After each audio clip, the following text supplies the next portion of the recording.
பாத்தீங்களா, ஜீரகம், பூண்டு, காஞ்ச மிளகா. ஓகேவா? காஞ்ச மிளகா நிறைய போடணும். 10 ரூபாய்க்கு வாங்கி போட்டு. அப்புறம் இங்க வெங்காயம் வதங்குது, அதை பாருங்க. இங்க வெங்காயம் வதங்கிட்டு இருக்கு.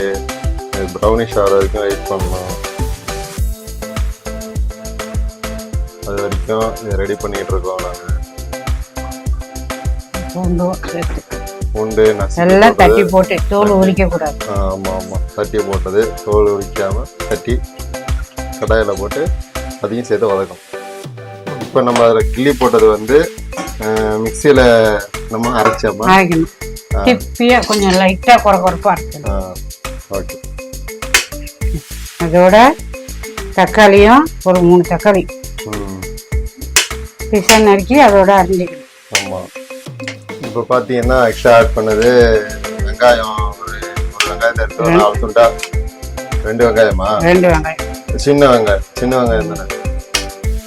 சாம்பார் வெங்காயம் இல்லை, பெரிய வெங்காயத்துலேயே கொஞ்சம் சின்ன மிடில் வெங்காயம் இருக்கும்ல, அதில் வந்து 2 வெங்காயத்தை எடுத்து ஒரு 4 துண்டா நறுக்கி போட்டிருக்கேன். இப்போ பார்த்தீங்க இது வதங்கிட்டு இருக்கு. இன்னும் ப்ரௌனிஷ் ஆகல, அதிகம் வதக்கிட்டு. அது பண்ணது பார்த்தீங்கன்னா மிக்சியில் போட்டு ரெடி பண்ணி வச்சுருந்தோம்ல.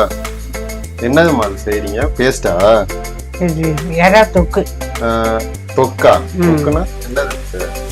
பேஸ்ட் மாதிரி போட்டு போடுறதா? பேஸ்ட் மாதிரி ரெடி பண்றோம். பேஸ்ட் பாதத்துக்கு அதை அமைக்கணும். இந்த பாதத்துக்கு தான் நம்ம ரெடி பண்ணணும். பாத்தீங்களா, கொஞ்சம் திப்பியா, கொஞ்சம் திப்பி.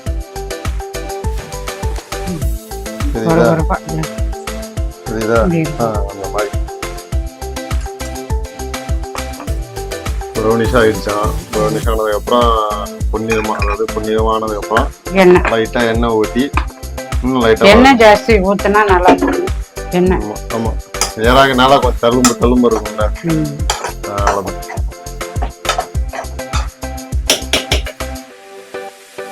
என்னடா அப்படி எல்லாருக்கும் இப்படி வேறு தானே? சீசன் எப்படிதான் இருக்கு. பத்தாக்குறைக்கு கிச்சன்ல அந்த அளவுக்கு வென்டிலேஷன் கிடையாது. இந்த ஜன்னல் தான் நம்ம லைட்டிங்காக ஒரு ஜன்னலை சாத்தியாச்சு. ஏன்னா தம்பி துணி துவைச்சிட்டு இருக்கான் வாஷிங் மிஷின்ல. நாங்கள் ரெடி துணி துவைச்சதுக்கு அப்புறம் நாங்கள் ஃபுட் ரெடி பண்ணிட்டு இருக்கோம். இன்னைக்கு சண்டே தான், சண்டே சமையல். ஆமா, எங்க வீட்டுல இதான் சண்டே சமையல். நிறைய வீட்டுல இது கூட இருக்குமான்னு தெரியாது. கறி எடுப்பாங்க. சில பேரு அன்னைக்கு என்ன ஆமா, எண்ணெய் ஜாஸ்தி ஊத்துனா நல்லா இருக்கும். தண்ணி இல்லாம எண்ணெயிலே செய்யணும். பாத்தீங்களா,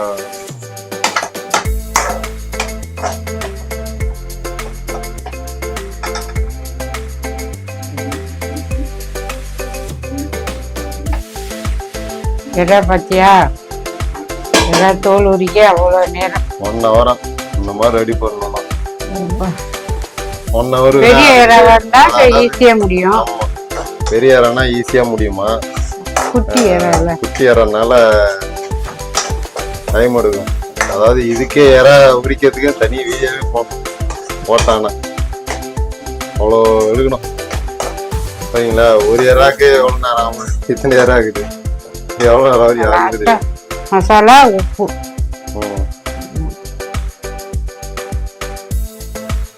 எடுத்து சாம்பாருக்கு அதுக்கு வச்சு சாப்பிட்டு பார்த்தா சூப்பரா இருக்கும். ஆமா,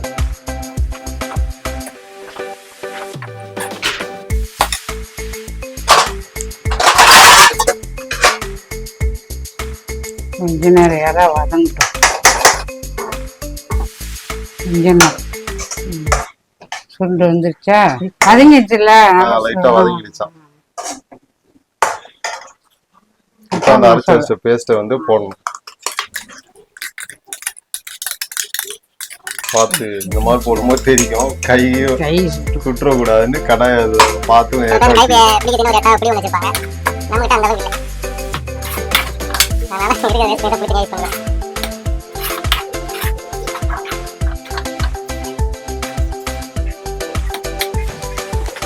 உப்பு உப்பு போடணும். தேவையான அளவு உப்பு போட்டுக்கலாம்.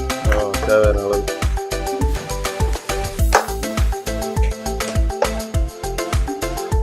லைட்டாக மஞ்சத்தூள். மஞ்சத்தூள்.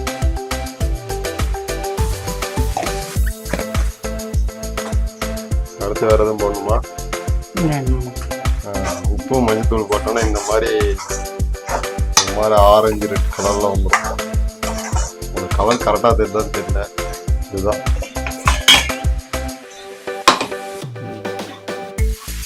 வேற மீதி இருக்கிறத லைட்டா தண்ணி ஊற்றி கொட்டிட்டாங்க. கொதிச்சு வந்தோடனே கொஞ்சம் காமிச்சு நல்லா வெந்து அந்த தண்ணியெல்லாம் சுற்றி சொல்லி வைக்கல. ஓகே, ரெடி ஆயிடுச்சு. அம்மா வெயிட் பண்ணுகிறாங்க.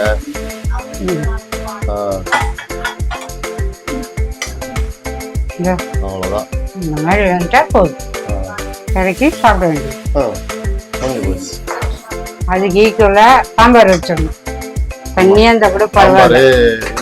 சாம்பார் தண்ணியாக இருந்தால் கூட பரவாயில்ல. சாம்பார் ரெடி ஆயிடுச்சு. சாம்பார் ரெடி ஆகி தண்ணி இருக்கு.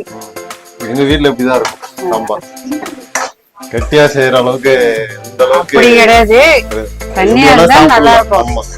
கெட்டியா சாப்பிட்டா எங்களுக்கு டேஸ்ட் விருப்பத்தை பொறுத்து இருக்கு. சில பேர் தண்ணியா சாப்பிடுவாங்க, இன்னும் கூட கெட்டியா செய்வாங்க சில பேர்லாம். இதாங்க ஓகேவா? அம்மா இது ஓகேன்றாங்க. பல வருஷமா எல்லாத்துக்கு சாப்பிடுவாங்க. போதும் அம்மா. ஓகே, வேற எதுவும் பேலன்ஸ் இருக்கா? வணக்கம். நன்றி.